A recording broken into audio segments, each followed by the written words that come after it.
অনেকেই আছেন যারা মাছ খেতে পারেন না, মাছ থেকে গন্ধ পান। আবার অনেকেই আছে মাছ খেতে চায় না, অনেক বাচ্চারা আছে মাছ খেতে চায় না। আজকে তাদের জন্য আমি খুবই সহজ একটি মাছের চপ রেসিপি নিয়ে এসেছি, যেটা ঘরে থাকা সামান্য কয়েকটা উপকরণ দিয়ে চটপট জলদি বানিয়ে নেওয়া যাবে। খুবই কম সময়ের মধ্যে এটা বানাতে পারবেন।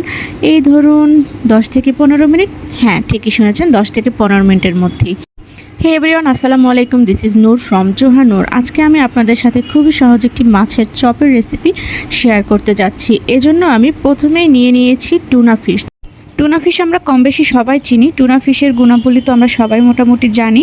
তো যাই হোক, আমি টুনা ফিশটা নেওয়ার আরও একটা কারণ হলো, জোহার জন্য আমি এই চপটা বানিয়েছি, তাই আমার মেয়ের জন্য।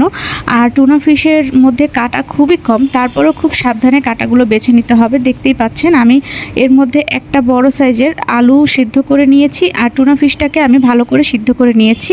টুনা ফিশটা ভালো করে সিদ্ধ করে সেটাকে আমি খুব ভালো করে হাত দিয়ে ডলে ডলে বেছে বেছে কাঁটাগুলো ফেলে দিয়েছি। তার মধ্যে আমি দিয়েছি হাফ কাপ পরিমাণ পেঁয়াজ কুচি, 3-4টা দিয়েছি আমি কাঁচামরিচ কুচি। আমি জোহাকে এখন থেকে একটু একটু ঝাল খেতে শেখাচ্ছি, তাই আমি এর মধ্যে আরও দিয়েছি হাফ চা চামচ আদা বাটা, হাফ চা চামচ রসুন বাটা, হাফ চা চামচ জিরার গুঁড়া, হাফ চা চামচ ধনিয়া গুঁড়া, হাফ চা চামচেরও একটু কম লাল মরিচের গুঁড়া এবং 1 চা চামচ মতো হলুদের গুঁড়া, আর সামান্য একটু গোলমরিচ ক্র্যাশ করে দিয়ে এটাকে খুব ভালো করে হাত দিয়ে চেপে চেপে মথে নিয়েছি, যাতে বাকি যে কাঁটাটা থাকবে সেটাও বের হয়ে যায় এবং খুব ভালো করে সব উপকরণ একসাথে মিশে যায়।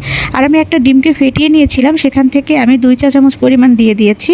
তো ডিমটা দেওয়ার পর এটা বেশ ভালো সফট হয়ে যাবে। আর এটাকে বাইন্ডিংয়ের জন্য আমি এখানে 2 চা চামচ মতো বেসন দিয়ে দিয়েছি। তো খুব ভালো করে এটাকে মেখে তারপরে হাতের তালুতে একটু তেল বা পানি লাগিয়ে এটাকে আমি চপে শেপ করে নিচ্ছি।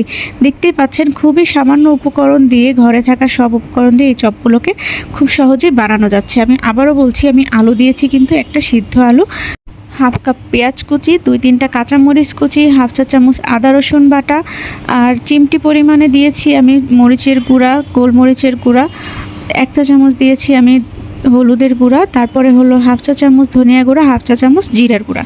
তো সবগুলো চপ আমার বানানো শেষ হয়ে গেলে আমি এটাকে 5 মিনিটের জন্য ডিপ ফ্রিজে রেখে দিয়েছি। আর এরপরে আমি এখানে সামান্য তেল দিয়ে তাওয়ায় এটাকে আমি সেঁকে নিয়েছি বা ভেজে নিয়েছি। আমি খুবই কম তেলে সব কিছু এখন করার চেষ্টা করছি, এজন্য তাওয়া ব্যবহার করাটাই বেস্ট। তো দেখতেই পাচ্ছেন সবগুলো আমার চপ খুব সুন্দরভাবে উল্টে পাল্টে ভেজে নেওয়া শেষ। এখন এটাকে খাওয়ার পালা। তো ভিতরটা দেখতেই পাচ্ছেন ভীষণ জুসি এবং উপরটা ক্রিস্পি হয়েছে।